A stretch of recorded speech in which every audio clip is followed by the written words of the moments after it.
Oke, ini kalau dia kena, oh, oke, kayaknya ada yang salah. Selamat pagi, siang, sore, dan malam, dimanapun teman-teman berada. Kembali lagi di Gawe Game, channel yang membahas tutorial, devlog, serta diskusi seputar pengembangan game. Namaku Guntur, dan ini adalah video ke-13 dari tutorial pengembangan game platformer 2D. Di video sebelumnya, linknya saya taruh di atas, kita membahas musuh yang bisa kena hit ketika hero melompatinya. Kita juga tambahkan health pada musuh dan musuh bisa mati. Misi kita hari ini, kita akan menambahkan GUI atau Graphical User Interface yang berada di atas layar untuk mengukur health pada hero. Kita akan buatkan juga fungsi mati pada hero dengan menambahkan animasi yang sesuai dan akan membuka ulang atau mereset level. Kalau teman-teman menyukai video ini dan ingin support saya, klik like dan subscribe. Dan jangan lupa klik icon lonceng serta follow Twitter agar tidak ketinggalan. Follow juga Instagram Gawe Game untuk mendapatkan informasi harian seputar pengembangan game.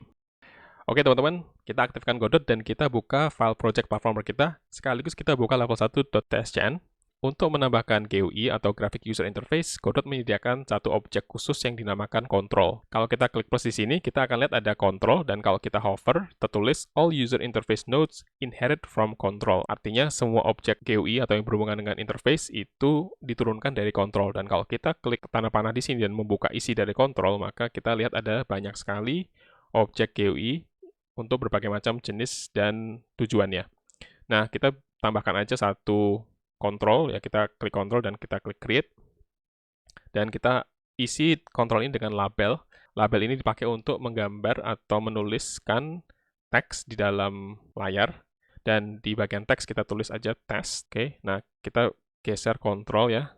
Tapi jangan lupa bahwa kita harus aktifkan supaya dia tidak bisa select anaknya ya, atau objek yang ada di dalam control ini. Jadi kita nyalakan make sure the objects control children are not selectable. Terus kita geser, let's say di sini, ya. Nah, kalau kita klik play, label muncul, tetapi dia tidak mengikuti kamera ya. Kalau kita ke kanan, labelnya jadi tertinggal di sebelah kiri ya. Karena posisi dia absolut terhadap posisi 0,0 ini. Nah, agar supaya label ini muncul mengikuti kamera, kita akan menambahkan satu objek lagi di atasnya control. Dalam posisi control itu masih diseleksi, kita klik plus, lalu kita tulis canvas layer. Ya, kita ambil canvas layer, dan canvas layernya kita taruh di atasnya control, dan control ditaruh di dalamnya canvas layer. Nah, ini kalau kita coba dengan play scene, nah maka tampak bahwa UI-nya atau control ini tadi sudah mengikuti posisi kamera. Hari ini kita akan buat health bar, dan ini dipakai untuk memperlihatkan health dari hero. Kita akan menggunakan aset dari Treasure Hunter. Kalau kita buka folder ini, akan ada Wood and Paper UI, dan ini berisi semua gambar atau aset yang berhubungan dengan user interface. Nah, kita bisa geret aja semua ini ke Godot. Kita buka Assets. Nah, lalu kita geret aja Wood and Paper UI.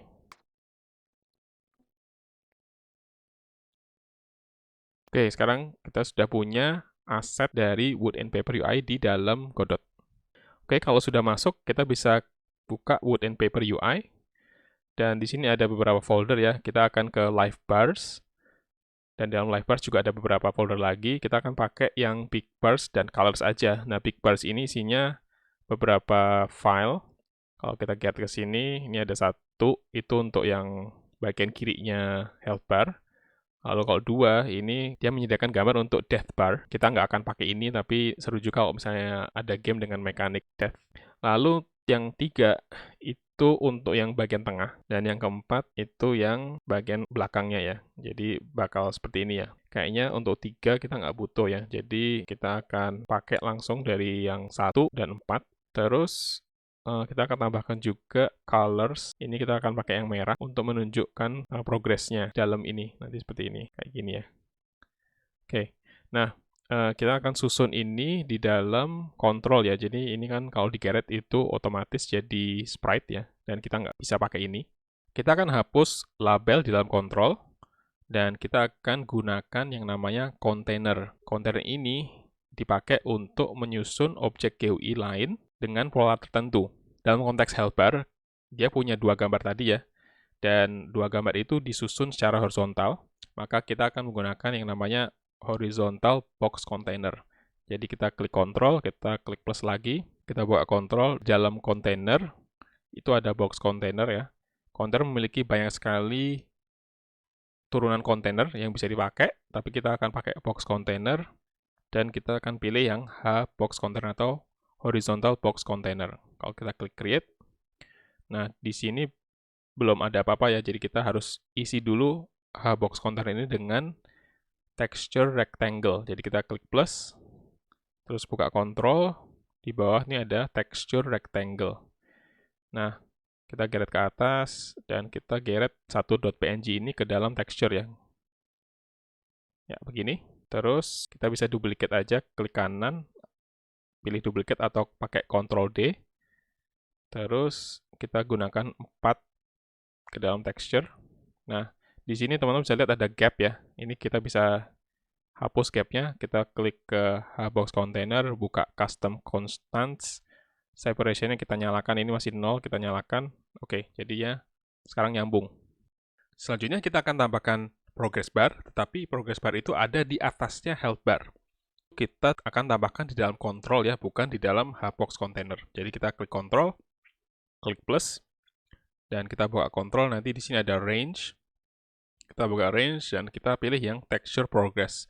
Di sini ada progress bar, kita bisa pakai, tetapi progress bar ini tidak menyediakan fasilitas untuk mengubah teksturnya atau gambarnya. Nah, kita pakai texture progress aja, kita klik create.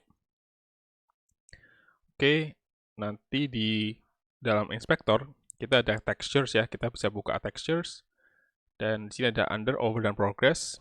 Kita bisa geret yang satu PNG ini ke dalam progress. Oke, di sini nggak kelihatan ya.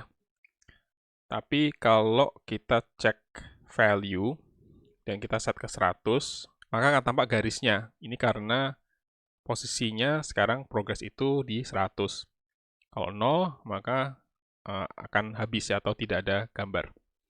Nah, kita bisa balik lagi ke 100, lalu kita perbesar. Ini kita bisa ubah ukurannya. Ups, ini harus dimatikan dulu ya. Jadi, saya Ctrl Z dulu, undo.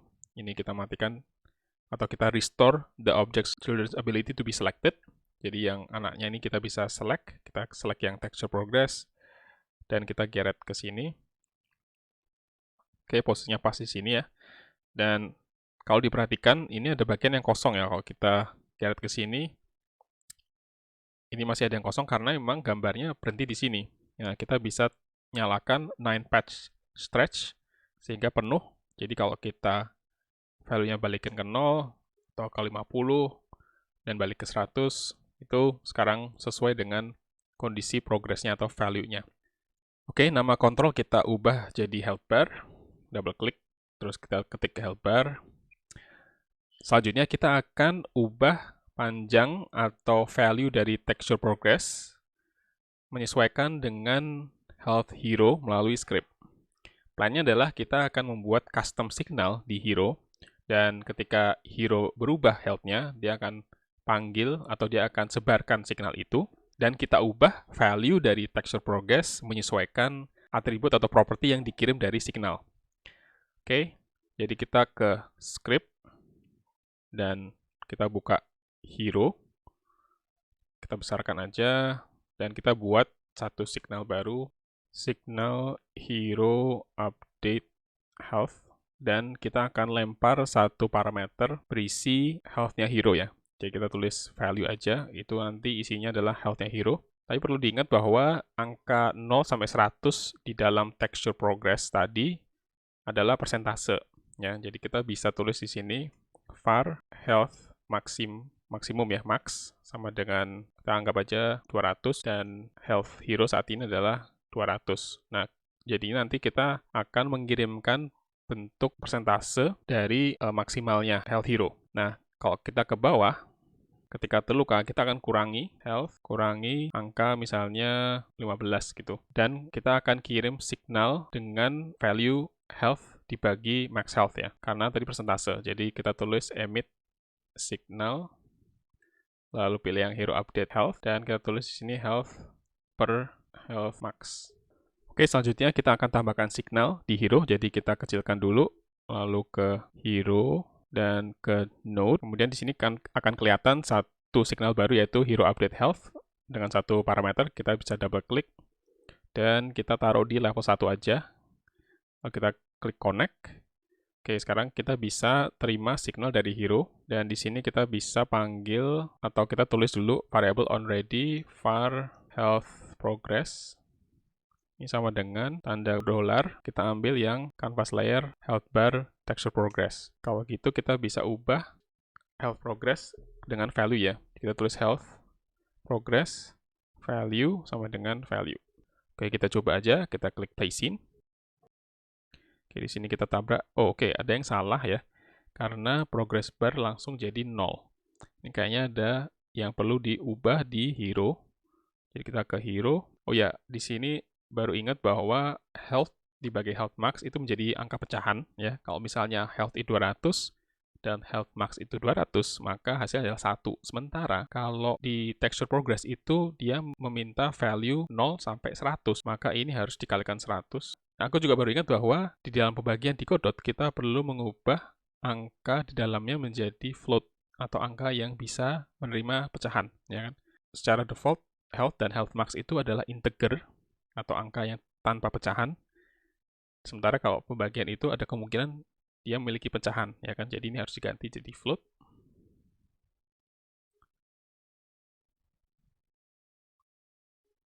Oke. Karena angkanya di sini kalau misalnya 100 dibagi 200, dia hasilnya adalah 0,5 ya kan? Dan itu adalah pecahan. Nanti kemudian dikalikan 100 menjadi 50, dan itu yang dikirim ke signal. Jadi kita bisa coba aja.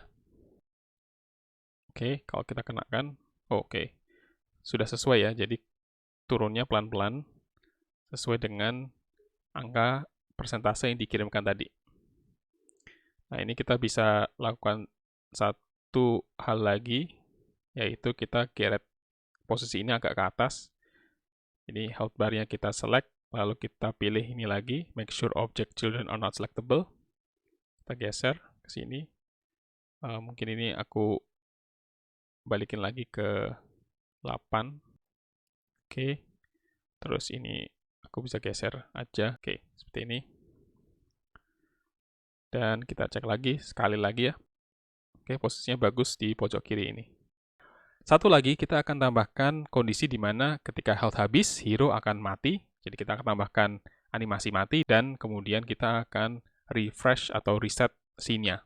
Jadi kita ke hero, sprite, ini belum ada mati ya, jadi kita tambahkan aja animasi double klik mati. Lalu kalau kita ke Captain Cloudnose, kita buka lagi Captain Cloudnose, pilih yang Captain Cloudnose without sword. Lalu ada dead ground, kita pilih aja dead ground 01 sampai 04. Ini kita naikkan ke 12, dan loopnya kita matikan. Ketika di script, kita buka yang hero. Oke, nah di sini play terlukanya kita pindahkan ke sini. Jadi pertama dia sedang terluka true, lalu health dikurangkan, dia akan mengupdate health bar. Lalu ini adalah bagian yang dia mundur, ya kan? Dan ini memainkan terluka. Nah mungkin setelah dia selesai play terluka, kita nggak balikin ke sedang terluka menjadi false, tapi kita panggil mati ya. Jadi kita bisa cek di sini if health lebih kecil sama dengan 0, maka ini mati. Tapi kalau enggak, maka dia balik lagi ke sedang terluka, ya kan? Nah, ini kita tambahkan aja function mati. Nah, di sini kita play sprite, play mati, dan kita tunggu. Ini kita ambil aja sama. Terus kita ambil yang ketika dia kena, oh nggak di sini ya, oh masuknya di dalam level. Nah ini, change scene. Oke, jadi kita copy aja, lalu kita tempelin di sini. Kita coba dulu. Oke, kita harus coba beberapa kali. Nah, oke. Nah, harusnya tadi berarti tadi sudah benar ya, cuman waktu dia mati tadi dia sempat bisa ditabrak. Nah itu nanti harus dimatikan sih. Jadi bagian mati ini, bentar, hero itu kan punya collision shape 2D ya. Nah, collision shape 2D atau gini aja, hero yang ini, collision layer, hero sama musuh dimatikan ya. Jadi set collision bit 2 ya, bit 2 dan bit 0. Jadi di sini kita matikan set collision layer bit 0 false, set collision mask bit mask bit 2 false. Oke.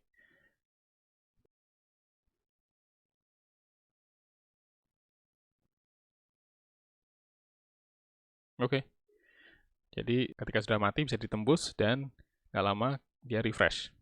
Gimana teman-teman? Mudah kan?